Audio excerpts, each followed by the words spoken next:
सो voices की हमारी fourth class है, लेक्चर 4 है। इम्पेरेटिव सेंटेंसेस के लिए जैसे मैंने कहा था कि आज हम इम्पेरेटिव सेंटेंसेस को डिस्कस करेंगे। तो आज हम इम्पेरेटिव सेंटेंसेस को डिस्कस करेंगे। ये कहाँ से आ गया? ठीक है। सो इम्पेरेटिव सेंटेंसेस में हम इन 10 सेंटेंसेस को डिस्कस करेंगे। अच्छा, इसमें 3 सेंटेंस इंटेरोगेटिव के भी हैं। इंटेरोगेटिव के हम इसके बाद डिस्कस करने वाले थे, लेकिन फिर मैंने सोचा कि इम्पेरेटिव में थोड़ा ही है तो इसी में ही हम इंटेरोगेटिव को भी डिस्कस करेंगे। और थोड़ा बहुत हम पहले डिस्कस कर चुके हैं, ये कुछ स्पेशल केसेस हैं।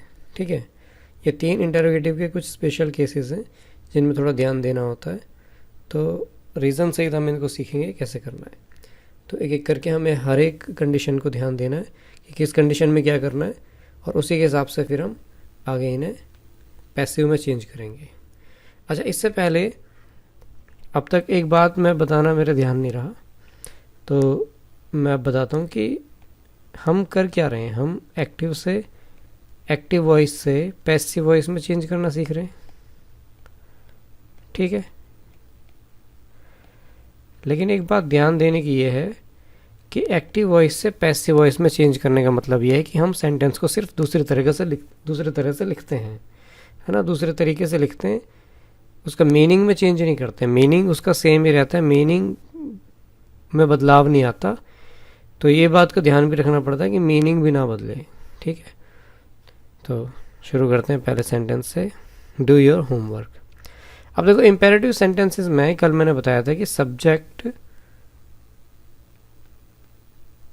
यू जो है, सब्जेक्ट यू हिडन होता है। हिडन होता है मतलब छुपा हुआ होता है।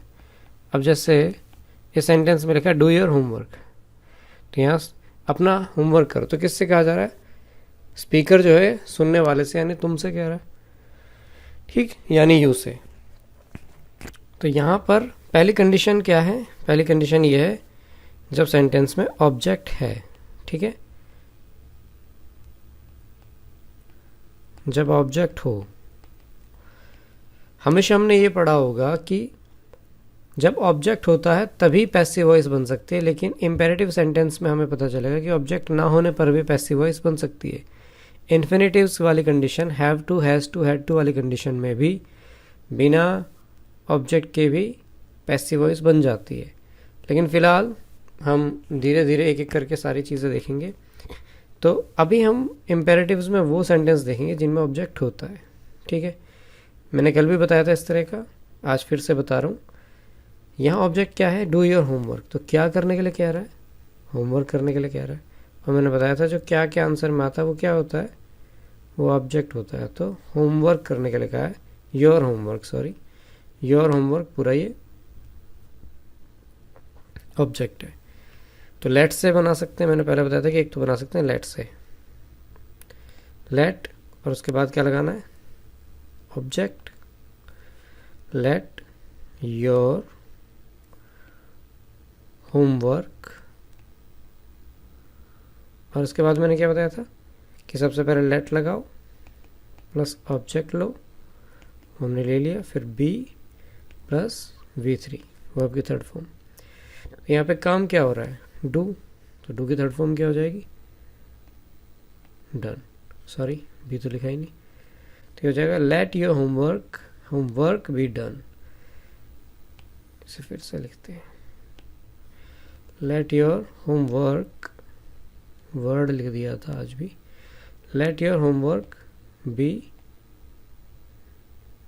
डन। अच्छा, इसको ऐसे भी लिख सकते हैं, चाहे तो ऐसे भी लिख सकते हो कि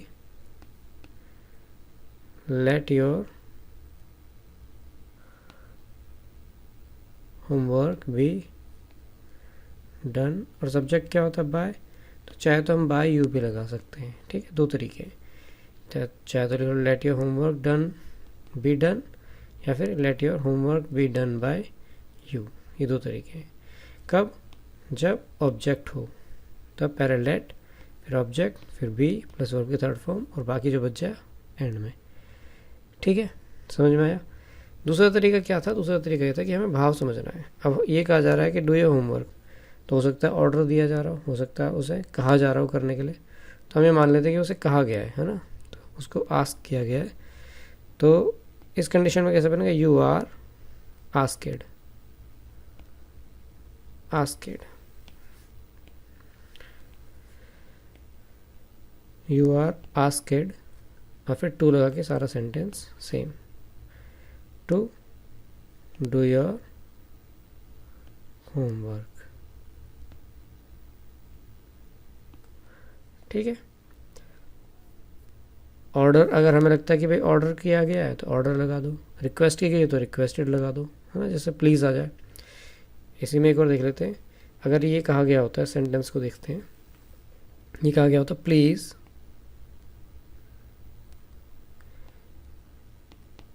गिव मी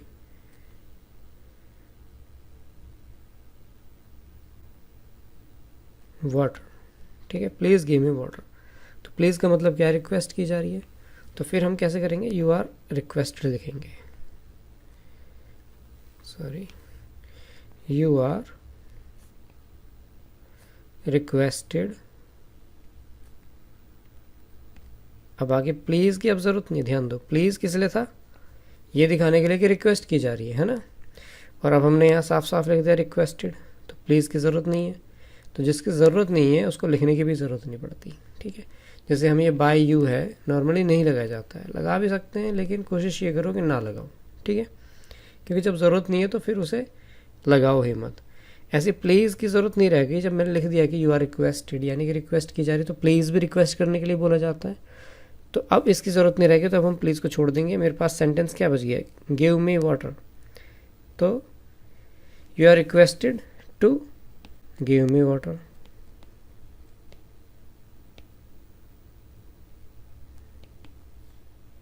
ठीक है, सिंपल।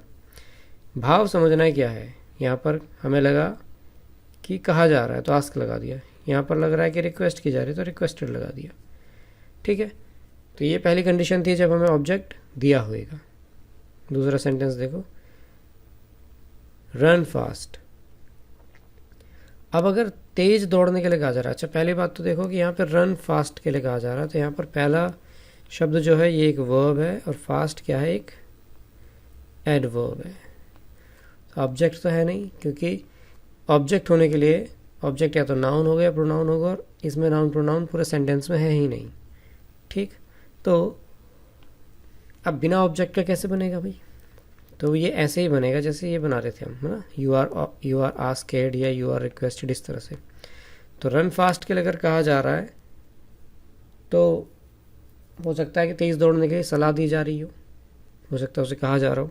हम यहाँ मान लेते हैं कि उसे सलाह दी गई है ना, यू आर एडवाइज्ड करके बनाएंगे, यू आर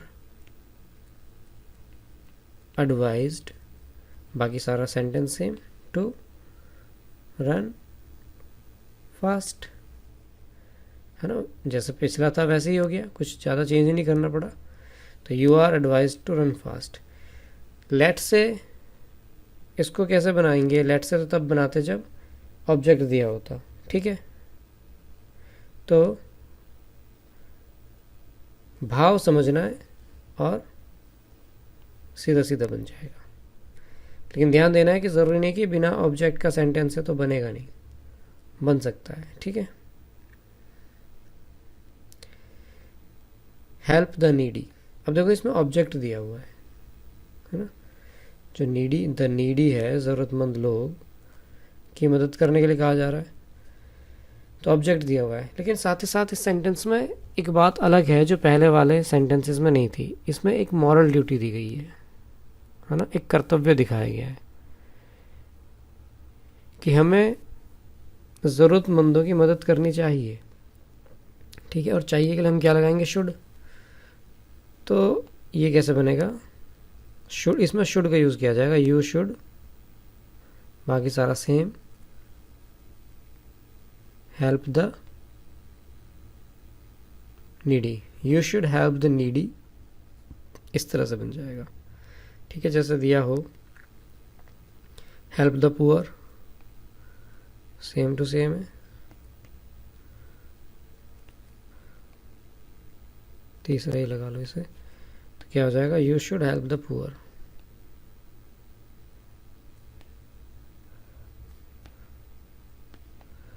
अब यहाँ देखो जरा, पुअर से पहले द आया है जबकि नाउन से पहले आता है, तो अगर एडजेक्टिव से पहले द आ जाए तो इसका मतलब होता है गरीब लोग। अब इसका मतलब गरीब नहीं है, गरीब लोग है। जैसे द नीडी है तो इसका मतलब है ज़रूरतमंद लोग, ठीक है।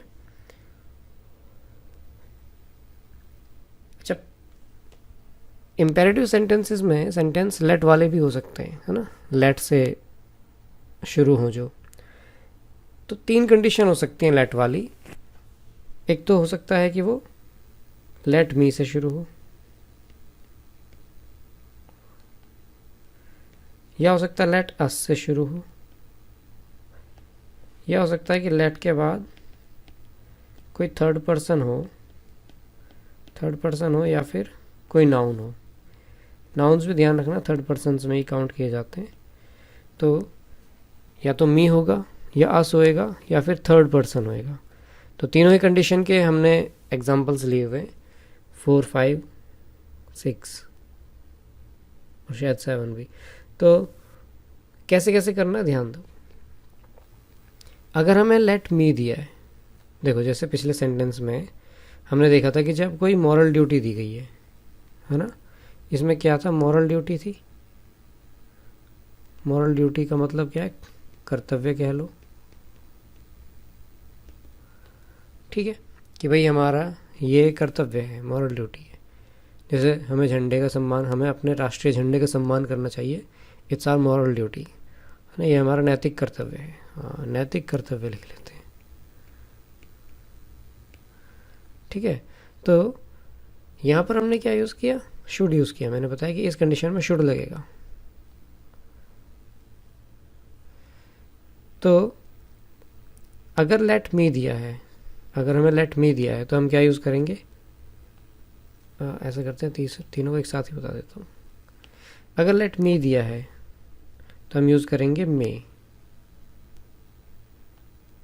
ठीक है। लेट अस के साथ हम यूज़ करेंगे शुड, ठीक है। अच्छा, मे के साथ केवल मे नहीं यूज़ करना, हमें यूज़ करना मे be allowed, may be allowed, ये पूरा आएगा। एक और बात समझ लेते हैं। जैसे ये कहा जा रहा है कि लेट मी गो होम, मुझे घर जाने दो, तो घर जाने का काम कौन करेगा, मी, यानी कि आई। अच्छा, जो काम को करता है ना, डूअर ऑफ द एक्शन होता है, वो क्या होता है, वो होता है सब्जेक्ट। और सब्जेक्ट हमेशा कौन से केस में होता है, नॉमिनेटिव केस में। लेकिन मी तो ऑब्जेक्टिव केस आएगा, यहाँ पर आई होना चाहिए था। ऐसा क्यों हुआ, ऐसा हुआ इस लेट की वजह से। लेट जब भी सब्जेक्ट को अपने साथ लेता है, यानी लेट के बाद जब भी सब्जेक्ट आता है, तो ध्यान रखना वो ऑब्जेक्टिव केस में होता है। अगर कोई नाउन आया है तो वो भी ऑब्जेक्टिव केस में काउंट किया जाएगा। ये नहीं कि ऑब्जेक्टिव केस और नॉमिनेटिव केस सेम होता है नाउन का, तो हम उसे नॉमिनेटिव केस मान लें, ऑब्जेक्टिव केस ही होता है, ठीक है। लेकिन अब लेट मी गो का मतलब होता है मुझे जाने दो, यानी कि मुझे परमिशन दो, है ना, मुझे अलाउ करो कि मैं जा सकूं। तो जब मैं मे बी अलाउड लिख दूंगा, मे बी अलाउड लिख दूंगा, तो मैंने क्या किया, मैंने लेट का भाव इसमें दे दिया ना, मे बी अलाउड में, कि भाई मुझे जाने दो। लेट का मतलब भी क्या होता है, दो। तो लेट मी गो होम मतलब मुझे घर जाने दो। तो जब मे बी अलाउड लगा दूंगा तो इसका मतलब लेट की ज़रूरत तो ख़त्म हो गई। लेट की ज़रूरत तो ख़त्म हो गई, तो किससे शुरू होना चाहिए, तो शुरू होना चाहिए मी से। लेकिन जब लेट ही नहीं रहा तो मी, फिर मी नहीं रहेगा, वो आई बन जाएगा। मैंने क्या बताया, लेट के बाद सब्जेक्ट ऑब्जेक्टिव केस में आता है, लेकिन लेट को हटा देंगे तो इसे ऑब्जेक्टिव केस में रहने की कोई ज़रूरत नहीं रह जाएगी। तो फिर मी वापस से क्या बन जाएगा, नॉमिनेटिव केस में चला जाएगा और आई बन जाएगा, है ना। लेट ना होने पर मी क्या बन जाएगा, आई बन जाएगा, क्योंकि लेट की वजह से वो ऑब्जेक्टिव केस में था। लेट नहीं होगा तो उसे नॉमिनेटिव केस में होना चाहिए, क्योंकि वो सब्जेक्ट है। लेट ने उसे ऑब्जेक्टिव केस में डाल रखा था। बात समझ में आ रही है। तो लेट के साथ ऑब्जेक्टिव केस में होता है, लेकिन अब जब हम इसका पैसिव वॉइस बनाएंगे तो लेट हटा देंगे, क्योंकि उसकी जगह हम क्या लगाने वाले हैं, मे बी अलाउड, ठीक है, मे बी अलाउड लगाएंगे। तो फिर लेट हट जाएगा तो मी क्या बन जाएगा, आई बन जाएगा। तो ये कैसे हो जाएगा, ध्यान दो, आई और उसके बाद क्या लगाएंगे, helping verb may be allowed, ठीक है। और बाकी उसके बाद जो कुछ भी है टू के साथ कनेक्ट कर दो, टू गो होम, ठीक है। I may be allowed to go home, समझ में आया। एक और एग्जांपल देख लेते हैं, let me do my homework. और एक और भी लिख लेते हैं, लेट मी स्लीप।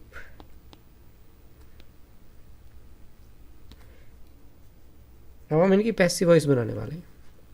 लेट हटा देंगे तो मी का क्या हो जाएगा, आई। फिर क्या लिखेंगे, मे बी अलाउड,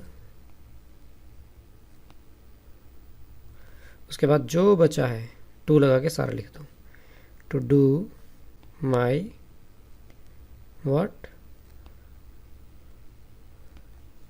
होमवर्क, ठीक है। अगला सेंटेंस देखते हैं, अगला example, let me sleep, let को हटा दो तो मी का क्या हो जाएगा, आई। फिर क्या लगाएंगे, मे बी अलाउड, है ना, बोलते रहा करो, मे बी अलाउड। फिर बच गया क्या, स्लीप, तो टू लगा के स्लीप लिख दो, तो I may be allowed to sleep. तो अगर लेट के साथ मी है तो इस तरह से बनेगा, ठीक है। आगे चलते हैं, लेट अस। अगर लेट अस हो तो मैंने क्या बताया, अगर लेट अस दिया है तो क्या बन जाएगा, शुड लगा के बनेगा। लेकिन मुझे बताओ, let us go for it, हमें ये करना चाहिए, या चलो ये करें, ठीक है, चलो इसके लिए चलें जाएं, या चलो ये करें, इसका मतलब ये है। तो इसको हम दूसरे शब्दों में क्या कह सकते हैं कि हमें ये करना चाहिए ना, ये करें या ये करना चाहिए। तो जो शुड है, अगर मैं शुड लगा दूंगा तो लेट वाला भाव आ जाएगा ना। लेट का मतलब क्या है, चलो ये करें, है ना। चलो के अर्थ में भी लेट का यूज़ होता है। जब हम लेट्स लगाते हैं या लेट अस, कोई शॉर्ट में लेट्स कह देते हैं, तो लेट्स को जैसे कहते हैं तो कि चलो चले। तो चलो है का मतलब क्या है कि हमें चलना चाहिए, तो चाहिए और वो चलो एक ही भाव को दिखा रहे हैं। तो अगर मैं शुड लगा दूंगा तो लेट की ज़रूरत नहीं रहेगी। और अगर लेट हट गया, अगर लेट हट गया तो ये जो अस है, जो कि इस लेट की वजह से ऑब्जेक्टिव केस में था, वो क्या बन जाएगा, वी। क्या बन जाएगा, वी। तो कैसे बनेगा, वी से बनाएंगे, शुरुआत हो जाएगी वी, और उसके बाद क्या लग जाएगा, शुड, वी शुड। और इसमें टू नहीं लगाना, ध्यान देना, इसमें टू नहीं लगाना। क्या हो जाएगा, we should go for it, ठीक है, we should go for it. एक और एग्जांपल देख लेते हैं, लेट्स या लेटस, कुछ भी लिख लो, let's go for a movie.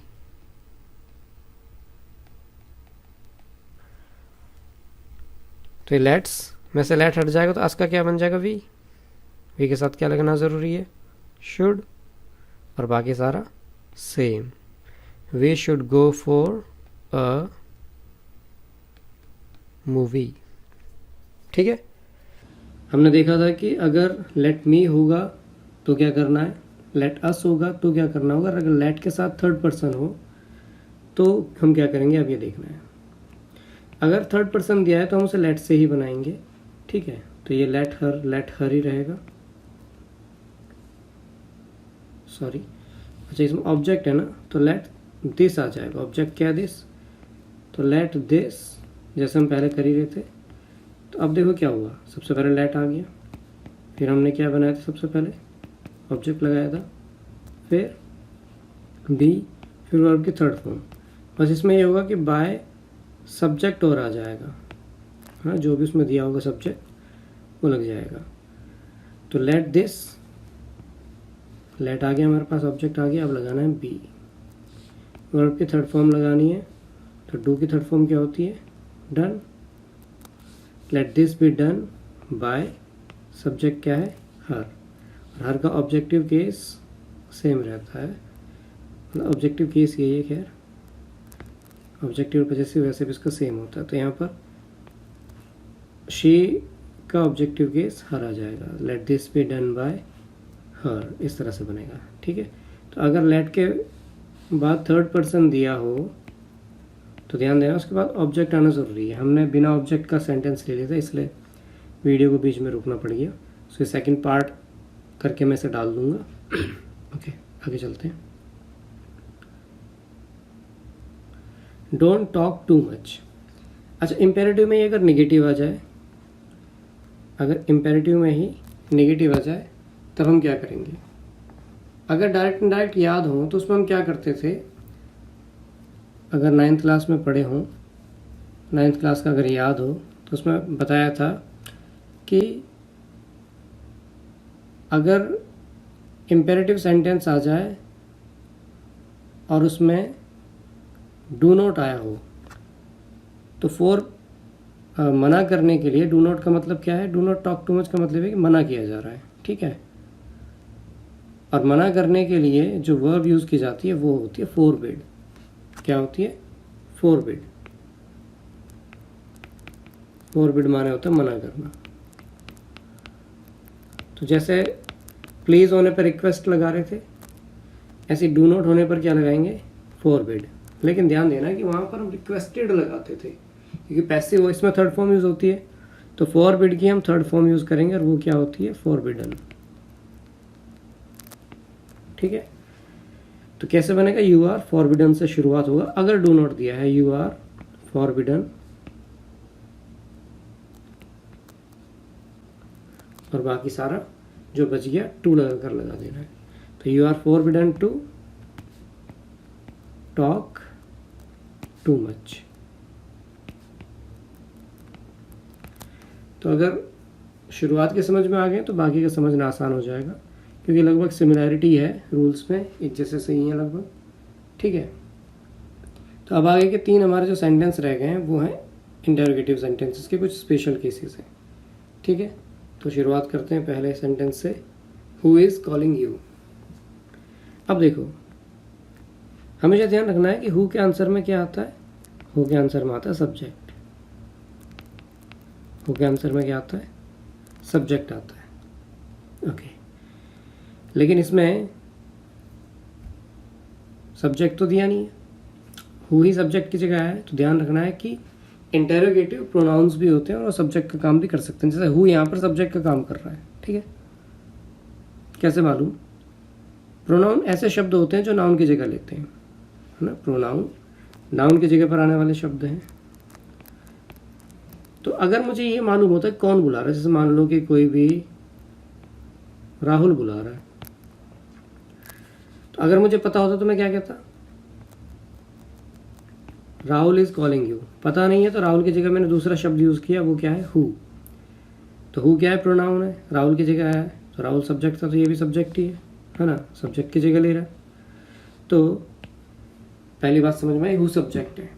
अब इसी का ऑब्जेक्टिव केस बनना है, इसी का ही ऑब्जेक्टिव केस बनना है। लेकिन हु साथ ही साथ हमें प्रश्न पूछने के भी काम आ रहा है, प्रश्न पूछने के काम आ रहा है, तो बाद में नहीं जाएगा। हम क्या करते थे? बाय सब्जेक्ट एंड में लगा देते थे, है ना। और अगर मैं हु को ही एंड में ले जाऊंगा तो प्रश्न पूछने का काम खत्म हो जाएगा।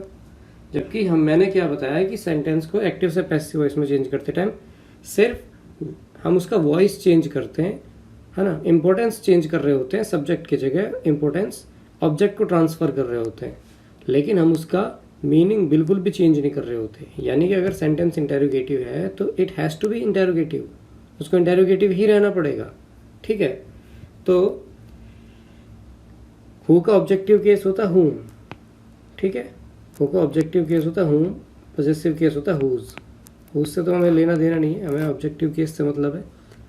तो बाय हुम एंड में आना चाहिए था, बाय हुम एंड में आना चाहिए था, लेकिन क्योंकि हुम को प्रश्न पूछना है तो बाय हुम से ही सेंटेंस क्या होगा? शुरू होगा। बाय हुम से ही सेंटेंस क्या हो जाएगा? शुरू होगा। अच्छा, अब जरा ध्यान दो, इसके बाद ध्यान देना है कि हेल्पिंग वर्ब आएगी, प्रश्नवाचक शब्द के बाद हेल्पिंग वर्ब आती है। अब हेल्पिंग वर्ब को डिसाइड करना है, तो ये ध्यान दो कि अब सीधी सी बात है, इस ऑब्जेक्ट को तो पहले ही लाना पड़ेगा ना, सब्जेक्ट की जगह तो यही लेगा, है ना। बाय हुम के बाद होता क्या है इंटरोगेटिव सेंटेंस में? पहले क्वेश्चन वर्ड आता है, फिर हेल्पिंग वर्ब आती है, फिर सब्जेक्ट आता है। अभी जो हेल्पिंग वर्ब है इसी सब्जेक्ट के अनुसार तो लगाई जाएगी, है ना, इसी सब्जेक्ट के अनुसार लगाई जाती है। और अब इस सब्जेक्ट की जगह लेने वाला कौन है, यू। और सेंटेंस हमारा कौन से टेंस में, इज कॉलिंग का मतलब है इज एम आर के साथ वर्ब की ING form present continuous tense में आती है। तो हेल्पिंग वर्ब में क्या आएगा, इज एम आर आएगा और बीइंग लगेगा, है ना। इज एम आर आएगा तो उसके साथ में क्या लगेगा, बीइंग। लेकिन यू के साथ क्या लगता है, यू के साथ तो आर लगता है, तो यहाँ पे आर आएगा। और मैंने बताया था आर बीइंग पूरा नहीं लगता, केवल पहले आर लगेगा और बीइंग जो है यू के बाद लगेगा, कल बताया था मैंने। तो क्या हो जाएगा, by whom are you being, ठीक है, by whom are you being. अब इसके बाद क्या आ जाएगी वर्ब की थर्ड फॉर्म, यहाँ पे काम क्या हो रहा है, बुलाने का, पुकारने का, तो कॉल की थर्ड फॉर्म क्या हो जाएगी, called. By whom are you being called, ठीक है, इस तरह से बन जाएगा। तो बाय होम से क्यों बनता है, हमने ये पढ़ा होगा बुक्स में कि बाय होम से बनता है, लेकिन बाय होम से शुरू क्यों होता है ये अब मुझे लगता है कि समझ में आ गया होगा। ठीक है, आगे चलते हैं। Which book do you like the most. अब यहाँ देखो इस सेंटेंस में हुआ ये था कि जो हु है सब्जेक्ट है और हु ही प्रश्न पूछने के लिए सबसे पहले आया है और उसको सबसे पहले ही रहना पड़ेगा, तो सब्जेक्ट जो है शुरुआत में ही रहेगा और एंड में ऑब्जेक्ट की जगह पर नहीं जाएगा। ठीक है, भले ही वो ऑब्जेक्ट का ही काम कर रहा होगा लेकिन ऑब्जेक्ट पहले आ जाएगा। मजबूरी है कि प्रश्नवाचक शब्द बनाना, प्रश्नवाचक शब्द को पहले ही आना पड़ता था, इसलिए बाय होम हमने पहले लगाया, तो सब्जेक्ट चेंज नहीं हुआ। इस सेंटेंस में हुआ ये है कि which book do you like the most, तुम कौन सी पुस्तक पसंद करते हो। तो यहाँ पे काम कौन कर रहा है, पसंद करने का काम कर रहा है यू, काम क्या हो रहा है, लाइक करने का, है ना। और क्या लाइक की जा रही है, कोई सी बुक है ना। तो ये जो विच बुक है ये दरअसल क्या है, सेंटेंस का ऑब्जेक्ट है। तो उसमें सब्जेक्ट पहले था और ऑब्जेक्ट पहले ही रह गया बाद में आने की जगह। इसमें ऑब्जेक्ट पहले है और पहले ही रहता है, पर इसमें पहले ही दे रखा भी है। ठीक है, शुरुआत से ही ऑब्जेक्ट का है, पहले है। लेकिन क्योंकि सब्जेक्ट इसमें यू था, ध्यान दो, क्योंकि सब्जेक्ट इसमें यू था तो हेल्पिंग वर्ब यू के हिसाब से लगी, ना बल्कि बुक के हिसाब से, है ना। विच बुक के हिसाब से नहीं लगी हेल्पिंग वर्ब, यू के हिसाब से लगी। लेकिन अब हम पैसिव वॉइस बना रहे हैं, तो अब ये सब्जेक्ट की जगह लेने वाला है। अब विच बुक क्या है, सब्जेक्ट की जगह लेने वाला है, और सब्जेक्ट की जगह लेगा तो ये हेल्पिंग वर्ब किसकी वजह से किसके अनुसार आएगी, विच बुक के हिसाब से। विच बुक एक वचन है। अब दूसरी बात कर लेते हैं। ठीक है, डू जो है प्रेजेंट इंडेफिनिट टेंस में आता है, एक्टिव वॉइस में। प्रेजेंट इंडेफिनिट टेंस में, पैसिव वॉइस में हेल्पिंग वर्ब क्या आएगी, इज एम आर। लेकिन हमारा सब्जेक्ट क्या है, एक वचन, तो क्या लगेगा, इज। तो विच बुक से ही शुरू होगा क्योंकि प्रश्नवाचक शब्द है और ऑब्जेक्ट भी है, दो कारण इसके शुरू में आने के। लेकिन इस बार इसके हिसाब से ही क्या लगेगी, हेल्पिंग वर्ब लगेगी, विच बुक इज। अब इज के बाद प्रश्नवाचक शब्द के बाद होना चाहिए जो सब्जेक्ट की जगह ले रहा है वो आएगा, लेकिन विच बुक जो है पूरा ही प्रश्नवाचक शब्द भी है और ऑब्जेक्ट भी है, तो वो पहले ही आ गया। यहाँ पे लगाने के लिए हमारे पास कुछ है नहीं, तो सब्जेक्ट के बाद फिर क्या आता है, वर्ब की थर्ड फॉर्म। तो वर्ब की थर्ड फॉर्म लगाएंगे, लाइक की थर्ड फॉर्म क्या होती है, लाइक्ड। समझ में आ रहा है, दो तीन बार अगर इस हिस्से को देखोगे तो समझ में आएगा कि मैं क्या कह रहा हूँ। ठीक है, अब देखो, अब जो ऑब्जेक्ट पहले ही आ चुका तो यहाँ पे अब सब्जेक्ट की जगह लेगा नहीं, तो सब्जेक्ट के बाद थर्ड फॉर्म आते तो अब अगली चीज़ लगाएंगे, थर्ड फॉर्म लगाएंगे, विच बुक इज लाइक्ड। उसके बाद लाइक के लिए जो एडवर्ब यूज हुआ द मोस्ट लगाओ, और फिर बाय सब्जेक्ट, बाय यू। ठीक है, इंटरोगेटिव। तो which book is liked the most by you, ऐसे बनेगा। सो लास्ट सेंटेंस आज का, what are you doing here. अब देखो, तुम क्या कर रहे हो, क्या के उत्तर में क्या मिलता है हमें, ऑब्जेक्ट। तो क्या किसका काम कर रहा होगा, सीधी सी बात है, ऑब्जेक्ट का। जैसे मैंने बताया था कि हु के आंसर में सब्जेक्ट आता है तो वही किसका काम कर रहा है, सब्जेक्ट का काम कर रहा है, हु खुद सब्जेक्ट है। ऐसे यहाँ पर व्हाट खुद क्या है, व्हाट यहाँ पे खुद सब्जेक्ट ऑब्जेक्ट है, सॉरी, क्योंकि ऑब्जेक्ट आता है व्हाट के आंसर में। तो फिर पिछले सेंटेंस की तरह ऑब्जेक्ट पहले दे रखा है तो व्हाट से शुरू कर दो। समस्या वही है कि व्हाट ही प्रश्न पूछ रहा है और व्हाट ही ऑब्जेक्ट भी है। तो तुम क्या कर रहे हो, वही काम कर रहे हो, काम को सिंगुलर माना जाता है, आर यू डूइंग, इसका मतलब है इज एम आर के साथ डूइंग आया तो प्रेजेंट कॉन्टिन्यूस है। तो प्रेजेंट कॉन्टिन्यूस में पैसिव वॉइस में इज एम आर के साथ हेल्पिंग वर्ब क्या आती है, इज एम आर आता है और क्या आता है प्लस बीइंग, यानी is being, are being, am being. Word singular है तो इज आना चाहिए, तो व्हाट इज। अब इज के बाद आना चाहिए था ऑब्जेक्ट, यानी कि जो सब्जेक्ट की जगह है, लेकिन वो तो शुरू में आ गया। तो फिर अब क्या आएगा उसको तुरंत बाद बीइंग, मैंने बताया था कि सब्जेक्ट के बाद बीइंग आता है, तो यहाँ पे लग जाएगा व्हाट इज बीइंग। फिर क्या आएगा थर्ड फॉर्म, डूइंग की थर्ड फॉर्म आ जाएगी done, which is what is being done by, here object लगाओ हियर और सब्जेक्ट बाय यू। सोचा what is being done here by you या what is being done by you here. वैसे here को पहले ही लगाओ, ठीक है, क्योंकि जिस वर्ब के बाद आया उसी के बाद लगाना चाहिए, जिस वर्ब के लिए आया उसके बाद ही लगाना चाहिए, ठीक है। सो आज के लिए इतना ही बहुत है, कि दोनों क्लासेस मिलके एक आज की कंप्लीट क्लास बनी है, ठीक है।